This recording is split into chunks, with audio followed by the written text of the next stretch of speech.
তোমার কি শাইন জোর করে বিয়ে করছে? জি না। তাইলে কি তোমার অন্য কোনো পুরুষের সাথে সম্পর্ক ছিল? না না চাচা, এমন কিছুই না। তাইলে তুমি কাবিনের টাকা চাও কি লিগা? কাবিনের টাকা হইতাছে আমার হক, আমার অধিকার। স্ত্রী যখনই কাবিনের টাকা চাবে স্বামীর সেটা দিতে হবে। এটা তুমি ঠিকই কইছো, কিন্তু বৌমা তোমার স্বামীর কাবিনের টাকা দেওয়ার সামর্থ্য আছে কিনা এইটা তো তুমি দেখতে হইব নাকি? এত কিছু তো আমার বোনের দেখে লাভ নাই কাকা। সে নিজের ইচ্ছা সব জ্ঞানে কাবিন 5 লাখ টাকা করছে। আমার বোন যেহেতু কাবিন দাবি করছে, এখন আমার বোনের সে কাবিনের টাকা দিলেই সে এই বাড়িতে সংসার করবে। নয়তো আমিও কই দিয়েছি আমার বোনকে আমি এক্ষুনি এই বাড়ি থেকে নিয়ে যাবো। আমি আপনার বোনের কাবিনে 1 টাকাও দিতে পারবো না। আপনার যদি চলে যেতে এতই মন চায় আপনার বোনের লয়ে চলে যান। তুমি মনে হয় জানো না, আমি যদি এখন তোমার সংসার রেখে চলে যাই তাহলে তোমার কাবিনের টাকা দাও না। আর তুমি যেহেতু সবার সামনে বলেই দিলে আমার চলে যাওয়ার কথা, ঠিক আছে আমি চলে যাবো, কিন্তু আমার কাবিনের পুরোপুরি টাকা এখন পরিশোধ করো। হায় হায় হায় আফতাব ভাই, ব্যস্ত দেখা যায়, খুব ভালো মতনই লাগছে। সিদ্দিক ভাই শুধু ব্যস্ত না, শাহি তুই তো ভাড়া বাসে বইরে গেছিস। হ্যাঁ, তুই যদি কখনো এই বউয়ের ছাইরা দেস তাইলে তোর কাবিনের টাকা দাউন লাগবো। আর যদি তুই এই বউ নিয়ে সংসার কর তাইলে তোর বউ তো কইলো ওই কাবিনের টাকা ছাড়া তোর তো সংসার করবো না। মোট কথা কাবিনের টাকা তোর দেওয়ানি লাগবে। ঠিক আছে চাচা, বকুল যেহেতু কাবিনের টাকা ছাড়া আমার সাথে সংসার করবো না, আমি তার কাবিনের টাকা দিয়ে দিব। আপনারা তো জানেন আমার বাপ নেই, কোন রকম একটা দোকান দিয়ে সংসারটা চালায়। একেবারে 5 লাখ টাকা আমার পক্ষে দেওয়া সম্ভব না। তাই আমি 5 লাখ টাকা বকুললে প্রতি মাসে কিছু কিছু করে কিস্তিতে দিয়ে দিতে চাই। অসম্ভব, আমার বোন কোনোদিনও কাবিনের টাকা কিস্তিতে নিব না। আমার বোনকে কাবিনের পুরো টাকা একবারে দিতে হইব। কিরে কথা কস্তা কেন? হ্যাঁ ভাইজান ঠিকই কইছে, আমি কিস্তিতে কোনো টাকা নিব না। আমার কাবিনের পুরোপুরি টাকা এক লগে লাগবে। শোনো বৌমা, সব কিছু তোমার মন মতন তো চাইলে হইব না।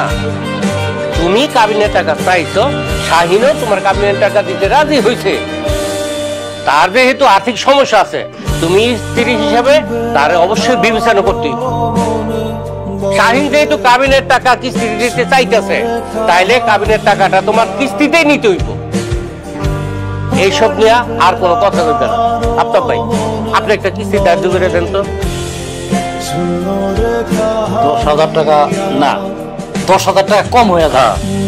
শাহিদ, তুই প্রতি মাসে 20,000 টাকা কইরা তোর বউরে কাবিন বাবদ কিস্তি চালায় যাবি। তবে আমার একটা কথা, প্রতি মাসের 1 তারিখে কিস্তির টাকা পরিশোধ করতে হবে। শুনলি তো কি কইলো? প্রতি মাসে 1 তারিখে কিন্তু কিস্তির টাকা দিয়ে দিতে হইব, ঠিক আছে? জি চাচা, ঠিক আছে। তাইলে বিষয়টা তো মীমাংসা হয়ে গেল। বৌমা আর শাহিন, এই ব্যাপার নিয়ে তোমরা কিন্তু আর ঝগড়াঝাটি করো না, হ্যাঁ? চলেন তাইলে আমরা চলে যাই। আমরা গেলাম তাইলে, হ্যাঁ?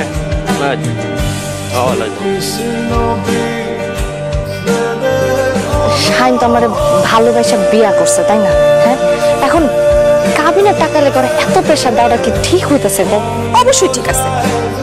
আরে তুই তো ঠিক মতো প্রেশারই দিতে পারস না, এর লেগা কইছে কিস্তিতে কাবিনের টাকা দিব। তুই যদি ঠিক মতো প্রেশার দিতি তাহলে তো নগদ কাবিনের টাকা দিয়া দিত। দেখো আমার যখন যেটা লাগতেছে শাহিন তো দিতাছে, মানা তো করতেছে না। তাহলে কাবিনের এতগুলা টাকা নিয়ে আমি কি করবো কত? আরে বোকা, এখনকার পোলাপানটা কোনো বিশ্বাস নাই। ধর এখন তোরে ভালোবাসে, কয়েকদিন পর তোর যখন বাচ্চা কাচ্চা হইব, এই চেহারা সুরত নষ্ট হয়ে যাইব। তখন যদি তোর ভালো না বাসে, ধর অন্য কোনো মেয়ের পাল্লায় পইরা তোর যদি ডিভোর্স দিয়া দেয়, তখন তুই কি করবি? এই কাবিনের টাকাটা তোর কাছে থাকলে কোনো সমস্যা হবে না। এই টাকাটা দিয়া তুই কিছু একটা কইরা কেটে খাইতে পারবি, নয়তো কিন্তু তোর ভিক্ষা করে খাইতে হইব, বুঝছস? আমি তোর ভাই, আমি করি পান দোকানদারি, আমি কি তোর ভরণ পোষণ দিতে পারবো ক? হ হ ভাইজান, তুমি একদম ঠিক কথা কইছো। আমি কখনো তো ভাইবা দেখি নাই। আরে শোন, আমি আর তোর ভাই, তোরে যা কই তোর ভালো লাগেই কই। নগদ টাকা কাবিন দিলে ভালো হইতো, কিন্তু কিস্তিতে যেহেতু কাবিনের টাকা দিতাছে, সময় মতো প্রতি মাসের কিস্তির টাকা আদায় করে নিবি, বুঝছস? আর কিস্তির টাকা যদি সময় মতো না দেয়, এখন তো বিচার বসাইছস, এরপরে থানায় গিয়া মামলা করবি। এরপরে দেখবি পুলিশ 5 লাখের জায়গায় 10 লাখ টাকা কাবিন আদায়।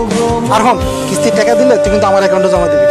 আমার কাবিনের টাকা আমি তোমার অ্যাকাউন্টে জমা রাখবো। আরে বোকাটা কি যে কয় কিছু বুঝতেছে না।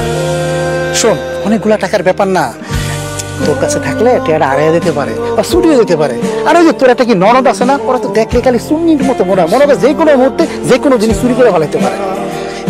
তোর টাকাটা আমার অ্যাকাউন্টে দিলে সেফ থাকবো, নিরাপদ থাকবো। তারপর যখন একবারে 5 লাখ টাকা আমার অ্যাকাউন্টে জমা করে দেবো, সেই টাকাটা উঠে আমি তোরে দিয়ে দেবো। তুই টাকাটা নিয়ে কিছু একটা করলি, তোর এই টাকার প্রতি কিন্তু আমার কোনো লোভ নেই। আর যাই হোক, আমার বোনের কাবিনের টাকা। হ্যাঁ, এটা ঠিকই বলছো। আচ্ছা ঠিক আছে, এখন থেকে আর কিস্তির টাকা পাওয়ানোর সাথে সাথে আমি তোমার অ্যাকাউন্টে জমা দিয়ে দেবো।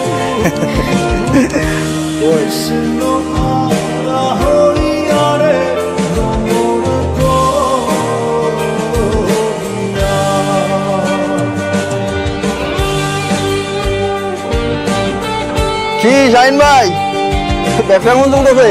এই তো ভাই মোটামুটি চলতেছে। আচ্ছা শোনেন, আপনার দোকানে তো দেখতেছি কিছুই নাই, নতুন সাবান, শ্যাম্পু, চিপস অনেক আইটেম আসছে, আপনার এগুলো দিয়ে দিই। না না ভাই, আমার কোনো মাল লাগবে না। আরে কি কোন ভাই, আপনার দোকানে তো মালই নাই, আর মাল না নিলে আপনি বিক্রি করবেন কি? কি আর করব, যা আছে তাই বিক্রি করব। শাহিন ভাই সমস্যা কি কোন তো? 15 দিন ধরে আপনি দোকানে নতুন কোনো মালই উঠাইতেছেন না।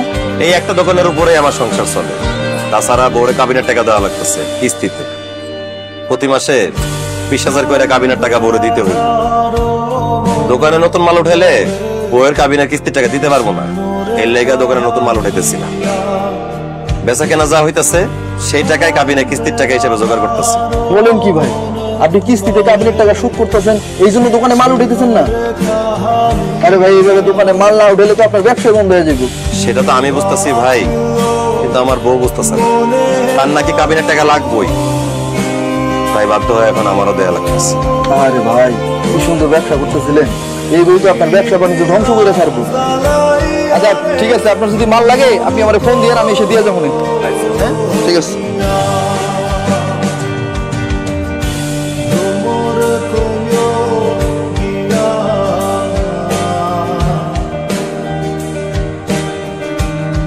হ্যাঁ ভাবি, কও কি খবর?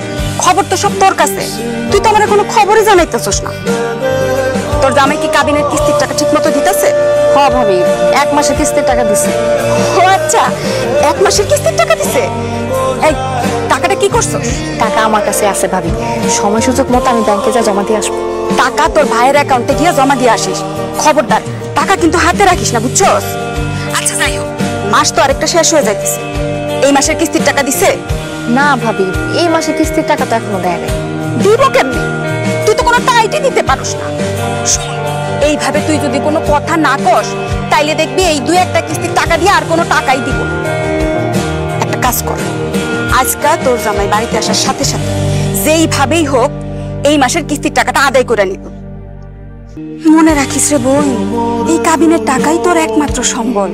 তোর কাছে যদি এই কাবিনের টাকা থাকে, তাহলে তোর জামাই, তোর শাশুড়ি সবাই তোরে আদর করব, শ্বশুর বাড়িতে তোর একটা ইজ্জত থাকবো।